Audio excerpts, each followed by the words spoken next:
শেরপুরের ঝিনাইগাতি উপজেলার গারোপাহাড়ে বন্য হাতির আক্রমণে পৃথক স্থানে দুজনের মৃত্যু হয়েছে। মঙ্গলবার রাতে উপজেলার কাংসা ইউনিয়নের দরবেশতলায় এ ঘটনা ঘটে। নিহতরা হলেন মোহাম্মদ আজিজুর রহমান আকাশ ও এফিলিস হাকিদক। পুলিশ ও স্থানীয়রা জানায়, সীমান্তবর্তী এলাকায় ২০ থেকে ৩০টি হাতির একটি দল ধান খেতে নেমে আসলে ফসল রক্ষা এলাকার মানুষ হাতি তাড়াতে লাঠি নিয়ে ধাওয়া করে। এ সময় আকাশ হাতির খুব কাছাকাছি চলে গেলে একটি হাতি তাকে ধাওয়া দিয়ে সুর পেঁচিয়ে পদপিষ্ট করে। পরে গুরুতর আহত অবস্থায় হাসপাতালে নিলে চিকিৎসক তাকে মৃত ঘোষণা করেন।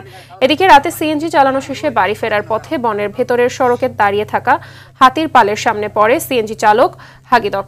এ সময় একটি হাতি হাগিদককে তাড়া করে সুর দিয়ে পেঁচিয়ে আছাড় দিলে ঘটনাস্থলেই তার মৃত্যু হয়।